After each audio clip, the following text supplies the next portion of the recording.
इत्तेफाक हो सकता है कि सीमा अचानक भारत आती है, यहाँ से अंजू पाकिस्तान जाती है और सीकर से इस नाबालिग को ट्रायल पर बुलाने की कोशिश होती। क्या ये टेस्टिंग चल रही थी कि ये लव ट्रैप प्लान कितना एक्टिव हो चुका और कितना सफल है? क्यों हम ऐसा कह रहे हैं? देखिए, असलम ने नाबालिग को पाकिस्तान बुलाया, इरफान ने नाबालिग को पाकिस्तान बुलाया। असलम उसका ऑनलाइन नाम है, और सीमा अंजू से इश्क का हवाला दिया। देखिए, ये जो मामले चल रहे हैं इसका एग्जाम्पल देकर, इसका हवाला देकर बुलाया। वो जानता था कि नाबालिग पाकिस्तान नहीं आ पाएगी, क्योंकि इस तरह से एयरपोर्ट पर जाकर अगर आप कहेंगे कि पाकिस्तान का टिकट दे दीजिए, कौन टिकट देगा आपको? एयरपोर्ट अथॉरिटी इसीलिए एक्टिव हो गई।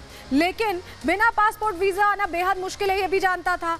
क्या वो टेस्ट ले रहा था? वो नाबालिग को बुलाकर देखना चाह रहा था असलम लाहौरी कि नाबालिग को इस तरह से भेजने पर क्या होता है, क्या वो उसकी बातों में फंस जाती है, इतना बड़ा कदम उठा लेती है। इरादों को परखने की कोशिश कर रहा था, कितना उसके झांसे में आई है। क्या ये सिर्फ एक टेस्टिंग मोड में चल रहा था, टेस्टिंग फेज में चल रहा था?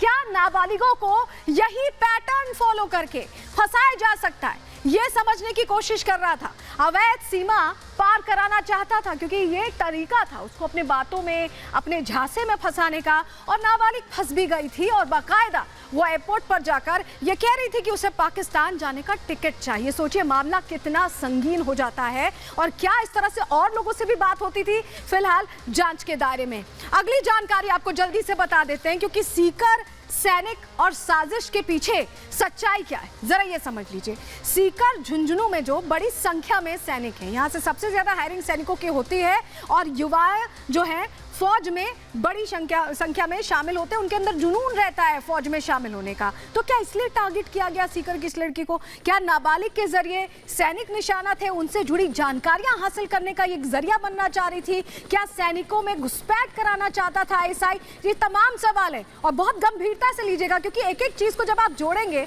तो आपको ऐसे ही लगेगा कि एक पैटर्न चल रहा है। सैनिकों की बेटियों को बाकायदा क्यों टारगेट किया जा रहा है? सैनिकों की बेटियां हम क्यों कह रहे हैं, आगे आपको अंदर की खबर में बताएंगे, क्योंकि इससे जुड़े और भी चीजें हैं जो बताने वाली है आपको कि सैनिकों की ही बेटियों को टारगेट किया जा रहा था।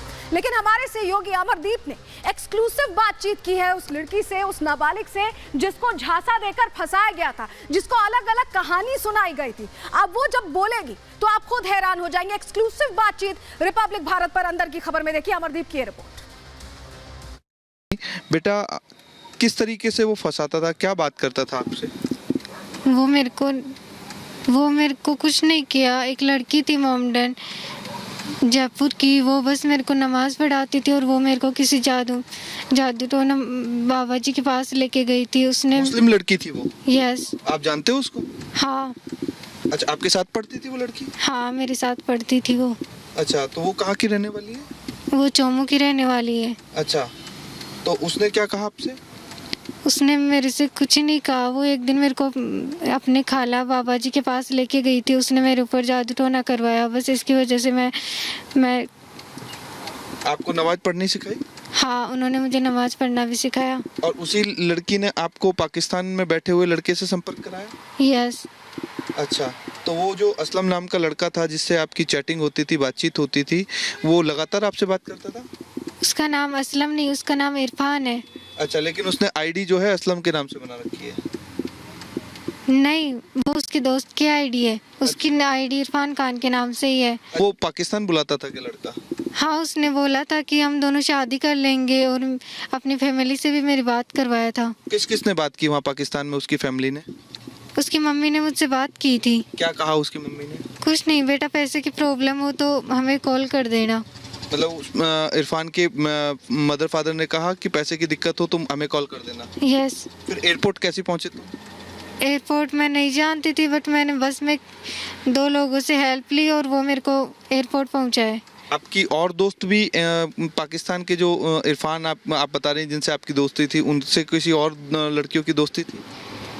हाँ। उस लड़की ने भी आपको पाकिस्तान भेजने के लिए पुश किया था, कहा था कि पाकिस्तान जाओ?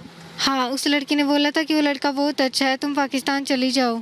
अच्छा, कौन है उस लड़की का नाम? आपके स्कूल के में पढ़ती थी वो? हाँ, मेरे साथ स्कूल में पढ़ती थी, वो मेरे साथ ही जाती थी स्कूल में। पाकिस्तान में आपकी कितनी देर बात होती थी? इरफान से जब बातचीत होती थी तो कितनी देर होती थी? हमारी दिन रात बात होती थी, कोई मना नहीं थी। नहीं, वो मेरे को मना करता था। अच्छा, व्हाट्सएप पे या सिर्फ इंस्टाग्राम पे? व्हाट्सएप और इंस्टाग्राम दोनों पे। क्या इरफान ने इस चीज़ पे बात की कि सीमा हैदर क्यों आई है, या फिर जो अंजू है वो पाकिस्तान में क्यों गई है? उन्होंने इस रिलेटेड इससे भी मेरे से बात की थी, क्या बट कहा था आपसे? यही कहा था कि देखो सचिन सीमा से कितना प्यार करता है। सचिन सीमा से कितना प्यार करता है, ये कहा था? सीमा, हाँ, उनको तो देखो पबजी से लव स्टोरी है, ऐसे बोले थे वो, उनके बारे में बताए थे कि देखो देखो ऐसे हो रहा है, और उन्होंने मुझे कुछ नहीं कहा कि अच्छा, अंजू जो गई है पाकिस्तान में उसके के बारे में बताया कि अंजू उसके बारे में बताया कि ये वीडियो देखो क्या है, आपके इंडिया की लड़की हमारे पाकिस्तान में आई है। अच्छा, ये बताया? हाँ, उन्होंने मुझे ऐसे बताया था बस। अच्छा, तो वो वीडियो दिखा करके आपको कहना चाह रहा था कि आप भी वापस पाकिस्तान आ जाओ? वो मेरे को यही कह रहा था कि अगर तुम भी प्यार करती हो ना तो आ जाओ।